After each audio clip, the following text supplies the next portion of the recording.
For this drive, we are in a Bentley Flying Spur W12, the 2014 to 2019 generation. The Flying Spur is an excellent example of a modern flagship Bentley. It's aided and benefited by the fact that it has all-wheel drive, which is perfect for the Northeast as well as for handling. This car does 0 to 60 in under 4 seconds from its 620 horsepower. Now, prior to this Bentley Flying Spur, I owned a Mercedes S550 and later a Mercedes S63 AMG. The Flying Spur, I would say, is a direct competitor to the S Class. Um, However, I think it's a better value than the S Class, just in terms of everyday enjoyment. And frankly, it's a Bentley. Many of the modern S Classes today, they don't stand out as unique or remarkable. I'm sure the technology is great, but in terms of road presence, the Flying Spur is an excellent value.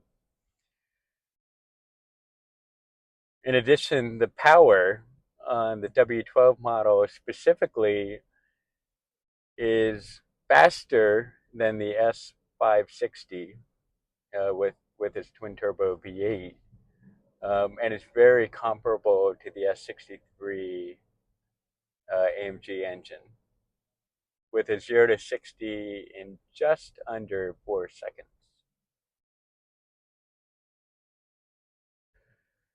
Another notable trait about the Flying Spur is its handling.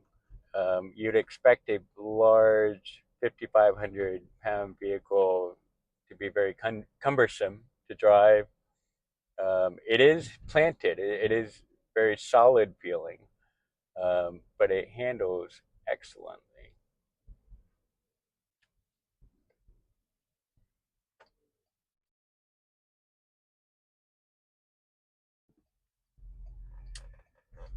Regards to ride quality, this model has the optional 21-inch wheels.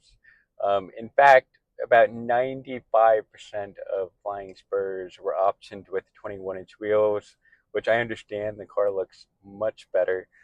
Um, However, that does affect ride quality just a little bit. I would say that the ride is most similar to a Mercedes S63. It's a touch firmer, uh, by no means uncomfortable. This is nitpicking. Um, but if you wanted a more Rolls Royce like or S560 ride quality, you're better suited to look for a Flying Spur with the optional 20-inch or 19-inch wheels.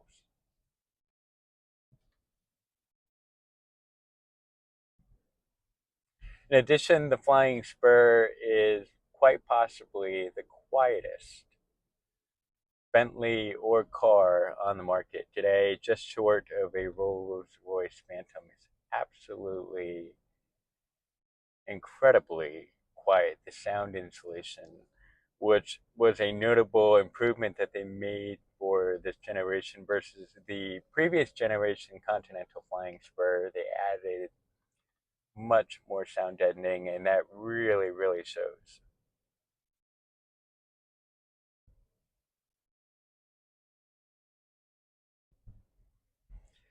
Another fun and important fact, I think, to note is that the W12 on the Flying Spur is the same engine that you can get in the GT, the two-door Bentley Coupe.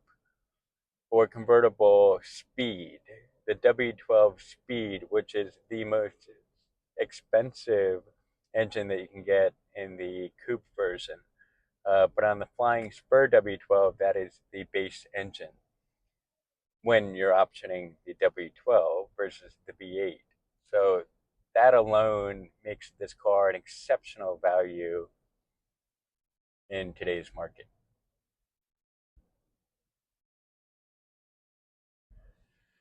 The other benefit to buying a Flying Spur over a GT is the added legroom.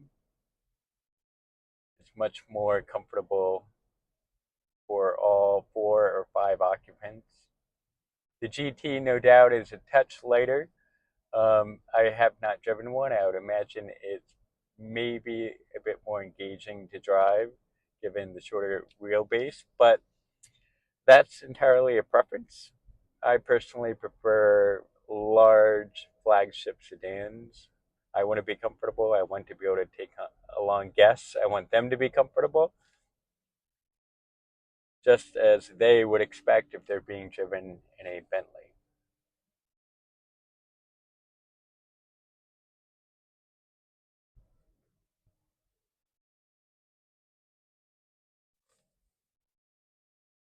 If you're coming out of an older Bentley or Rolls Royce, say from the 50s, 60s, 70s, 80s, 90s, I think the Flying Spur should absolutely be on the top of your list.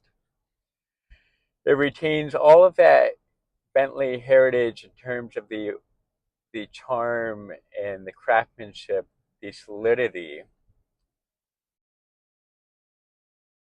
without all the new technology in terms of screens and haptic feedback, things that can go wrong.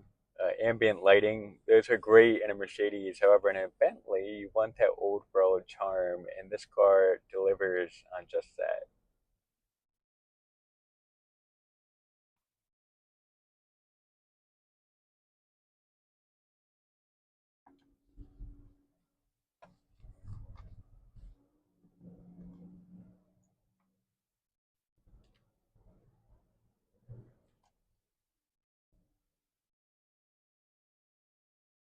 You should be in the market for a Flying Spur if you're looking for something special, or you're specifically looking for a Bentley.